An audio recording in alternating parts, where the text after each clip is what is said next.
I'm currently on the way to the range. My local range actually has an active shooter simulation room that you're able to try to practice different scenarios and try out different things. I think it's very good to be able to practice. It's not perfect as a system, obviously, because you are still in a somewhat limited environment to be able to try out different techniques and tactics. However, for quick decision making and things like that, I think it's a very cool thing to try out. I'm probably not going to film a lot of actually inside the range, so you'll probably see me next inside the actual room itself to train. But yeah, we're gonna go and check it out together. We'll run through a few simulations, see what that's like, and I'll kind of give you guys maybe a overview of what I'm thinking, what I'm doing during those scenarios to see what we're able to learn about it together. Did you know that we offer online training courses? Everything from basic fundamentals to use of a firearm. Whether you're new to shooting or have background and experience, there's always something valuable for you. Check out the link in the description or the pinned comment for more information. So jumping right into it, this first scenario was an active shooter situation in a school. I'm going to kind of walk you through some of the things I was thinking. The first thing that you'll probably hear me say during this class is I keep being careful, trying to avoid muzzling the people in front of me, which is obviously a big issue because you could see me kind of being very close behind them. So watching, you can see the movement that I'm doing on the bottom left side of the screen, where I'm trying to just avoid as much as I can muzzling them. This is why some people do prefer the muzzle up method when they're moving around, just because it will be able to bring the gun down faster while still avoiding muzzling the people you're working with.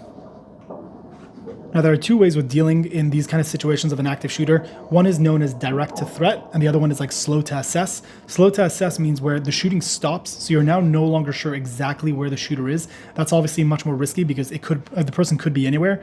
Versus direct to threat means that we know that the person is not right next to us, so we'll keep moving as fast as we can to get as close as we can, and then slow down once we're close to then see if the threat is actually there. So this is right now slow to assess because the shooting has stopped and we're not sure where the person is anymore. So you see me being much more careful, monitoring as much as I can because the person could pop out of anywhere.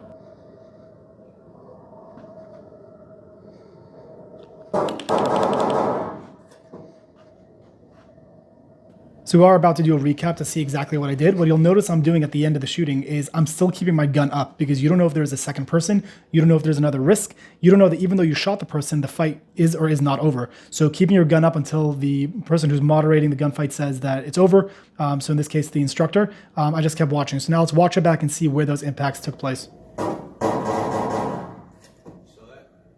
Yeah, do that one more time.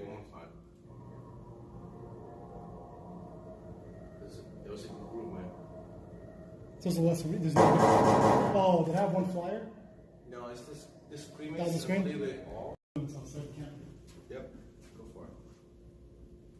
So during scenario number 2, this was much more scary to me. This is a work office that you see people in, and the shooting has already begun. You're responding to an active shooting. And this specific building had a lot of different angles, a lot of different things that you're able to look at. So you really have to pay as much attention as possible. So these double doors are already scary because right when you open it, anything could happen, and you have very limited visibility. We see that people were already shot again, so the person has already gone through this area, but it doesn't mean they're not nearby. Coming down this hallway, you can see that it splits into 2 directions, which again, even with a partner, is very scary because you have to cover 2 different angles as best as you can because the shooting could be coming from anywhere. So panning around the corner, being as careful as possible, again, very scary.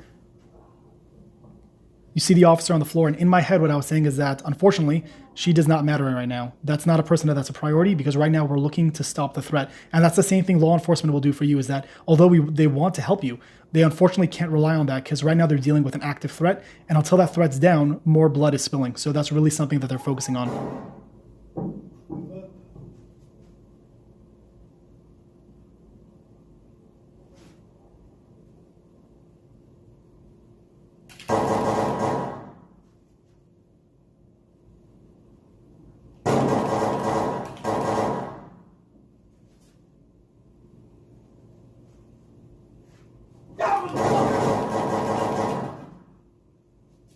So definitely a lot to unpack here. The first thing that I'll say is that the initial person who walked into frame, I didn't know who they were, meaning they could have been a security guard. And as a person responding, you have to be very careful with where your trigger is being pulled because you could just be shooting a security officer. So I was very careful to confirm or just try to make sure as best as I can that that person was the threat. And then once I saw them fall, it doesn't mean it's over because we don't know if they're still out in the fight or not. Then after that, you see a second person jump out, which again is very scary because again, the threat's still moving. So let's watch that again. those impacts were pretty good. I had a few that went a little higher than I wanted after, but then you see him pop around the corner. Those shots I was pretty happy with. Not perfect, but pretty good. And then the next shots, you'll see that the first impact was a headshot, so it would have ended pretty quickly. The screen was a little bit slow, but that was the ultimate ending to that scenario. Yeah. So this is very, very different, obviously, as a video I've made in the past for this channel, but I thought it'd be very cool to like have you come along to a class that I'm taking to see what kind of mistakes I've made, to see like what we're able to learn all together. So a few additional mistakes that I realized I made that I thought are worth pointing out is I didn't use any verbal commands. Verbal commands are very important because that ultimately is able to also potentially change up the situation very dramatically. So although it was a simulation, me not using verbal commands correctly is something that I should have done more in training. Again, even though it is a simulation, practicing is, I think, something that's very important. So again, verbal commands could potentially change a situation very differently. So using them is something that you should practice, whether that be at the range, whether that be in a simulation, or in training in general. So this is a very cool place to be able to identify that it's no longer just about how fast you shoot and how accurate you are, but also about who you're shooting. So in scenario number 2, you saw the guy walk in and then go into the other room. You have to make a decision is that a security guard, is that a CCW holder, or is this the actual shooter? And then what am I able to do to make sure that this shooter gets down before another person is shot?